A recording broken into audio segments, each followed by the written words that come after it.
আমরা চেয়েছি যে আশা মাল্টিমিডিয়া এখান থেকে নামটা আমরা ডিক্লেয়ার করেছি। আশা মাল্টিমিডিয়া এখান থেকে আজকে থেকে যাত্রা শুরু করবে ইনশাল্লাহ।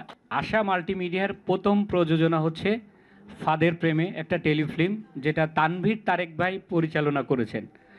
উনি মনে হয় 14 বছর আগে এই ভ্যালেন্টাইন ডেতে একটা পরিচালনা করেছিলেন, আর 14 বছর পরে আর একটা পরিচালনা করছেন।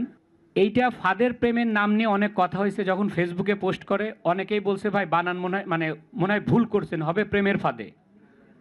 তা আমরা আবার তাদেরকে জানাইছি না, আসলে ফাদের প্রেমেই, কারণ এটা নাম ফাদের প্রেমে। আই থিঙ্ক এটিভিএস এর প্রথম নাটক। আমি সৌভাগ্যবান মনে করছি নিজেকে যে এটাতে আমি অ্যাক্ট করতে পেরেছি। আমার সাথে কোয়ার্টিস্ট হিসেবে আকাশ ভাইও ছিলেন এবং সাইদ বাবু ছিলেন। আমরা খুবই আশাবাদী, এরকম আরও অনেক ভালো ভালো প্রজেক্ট নিয়ে আমরা কাজ করব সামনে, এবং সবাইকে আমি রিকোয়েস্ট করব যে আমাদের সাথে সবসময় এভাবেই থাকার জন্য। কথা বলা আমার জন্য এটা খুবই ডিফিকাল্ট। আদারওয়াইজ আমি খুব সম্ভবত সবার আগে উপস্থাপিকা হতাম। তো আমি এই টিভির সাথে আমার আসলে পরিচয় এই টিভি অ্যাওয়ার্ডের মাধ্যমে।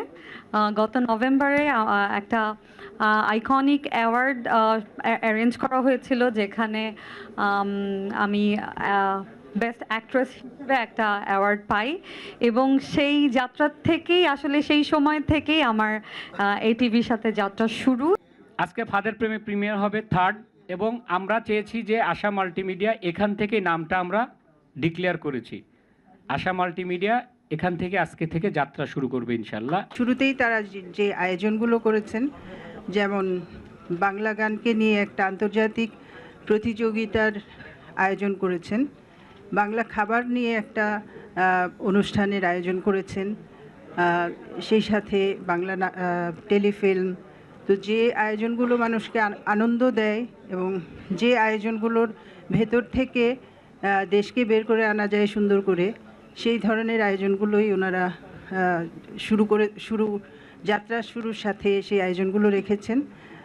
আমি মনে করি যে এই বিষয়গুলোর মাধ্যমে আমরা আমাদের দেশকে আন্তর্জাতিকভাবে সুন্দর করে ব্র্যান্ডিং করতে পারবো এবং বিদেশকেও আমরা জানতে পারবো আমাদের দেশে বসে। আকাশ টিভির প্রতি আমার অনেক অনেক শুভকামনা রইল। আকাশ একটার পর একটা ভালো ভালো কাজ করে যাচ্ছে। আকাশ, তোমাকে অনেক অনেক ধন্যবাদ ভাইয়া, এসা তোমাকে অনেক ধন্যবাদ। ওরা দুজনেই এত বিনয়ী, এবং আকাশ এসা দুজনেই খুব সিনসিয়ার।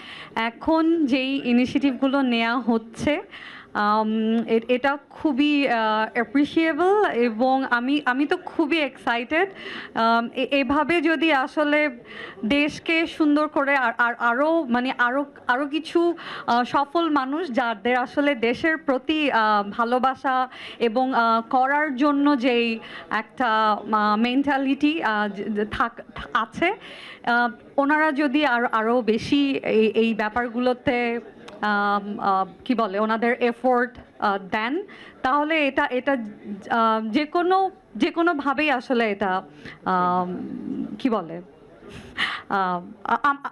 সবার জন্যই আসলে বেনিফিট।